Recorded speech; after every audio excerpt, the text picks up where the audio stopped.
Hi, this is Brian Allgaier from Insomniac Games. I'm the creative director on Ratchet & Clank Into the Nexus.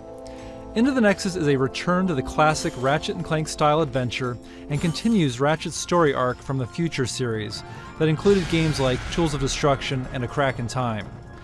Here's some footage from close to the beginning of the game. Ratchet and Clank have stowed away on an enemy ship and landed on planet Uruk, where they are in search of escaped convict Vendra Prague and her brother Neftin. Planet Uruk is considered to be in a haunted sector of the galaxy and was abandoned long ago. It's also the perfect place for Vendra and Neftin's operations.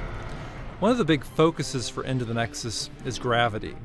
This is something that Ratchet games have explored with spherical worlds, and Into the Nexus goes further by incorporating gravity manipulation in both our weapons, gadgets, and a new game mode that I'll be showing in a little bit.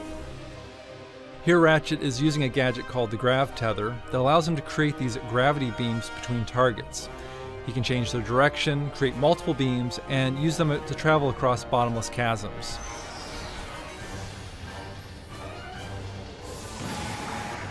Like the earlier Ratchet and Clank games, this level has a hub area with branching paths. On the left path, Ratchet encounters some blade balls, which is a perfect situation for the Winterizer. This weapon delivers holiday cheer by firing out a stream of snowflakes, holiday tunes, and an Arctic blast that transforms enemies into snowmen. So now Ratchet is traveling further into an enemy outpost using his grav boots.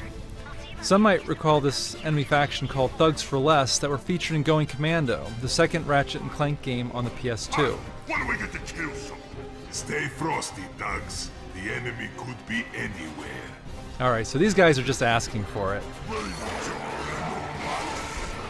So you can see these enemies have turned into their own unique version of snowmen. You can try the Winterizer on different enemies and each time get a different result. The weapon upgrades and will later drop holiday presents that give out health and ammo. In terms of gravity-based weapons, we have the Vortex Grenade, where you can fire out a vortex that sucks multiple enemies into the air, allowing Ratchet to pick them off or focus on other enemies. The Vortex Grenade is great for crowd control, and it upgrades to fire out multiple vortices. Into the Nexus has a spookier quality than past Ratchet games, and a weapon that shows off that quality is the Nightmare Box. Ratchet can toss this box out and it opens to unleash a hideous creature that scares enemies. You never know what creature will pop out. There are skeletons, horned demons, giant eyeballs, and of course scary clowns. The Nightmare Box is a great distraction weapon and will later upgrade to attack enemies.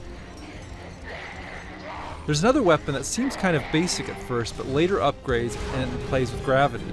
The Temporal Repulsor is a great shotgun type weapon that knocks enemies back, but when it upgrades, it knocks them up into the air, putting them in a temporary stasis mode, allowing Ratchet to shoot them again to deliver a 1-2 punch and take them out of the action. As Ratchet takes out more thugs, Vendra becomes wise to him, getting closer to her, and starts a one-on-one dialogue. This kind of villain-hero relationship has been very important in past games like Tools of Destruction and A Crack in Time, where we've had villains who had a connection to Ratchet or his past. In Nexus, Vendra is searching for her own kind, and this of course is in line with what Ratchet has been pursuing in past games where he's been trying to find his race, the Lombaxes. Vendra compares her quest with Ratchet's and believes the two of them are very much alike. In terms of the haunted spooky theme, the phrase we came up with during the early stages of production were exploring the darkness of space, where you are in these dark areas of the level and don't quite know where you're going. In this section, we have these ghostly anomalies that have given the sector its haunted label. Ratchet and Clank later learn that these ghosts are creatures called Nethers who have escaped from another dimension. Clank gets an upgrade where he can travel into Nexus points that take him into the Nether dimension where he has full control of gravity. Clank can fall up, down, left and right, and manipulate gravity to move objects around and solve little action puzzles. Clank's goal is to lead another creature back to the Nexus point and bring him into the normal dimension where it becomes unstable and destroys a barrier that blocks Ratchet's path. So there's a slice of Ratchet and Clank Into the Nexus. We're very excited about creating this classic Ratchet and Clank story-driven adventure. It'll be available for disc and download this holiday season. PlayStation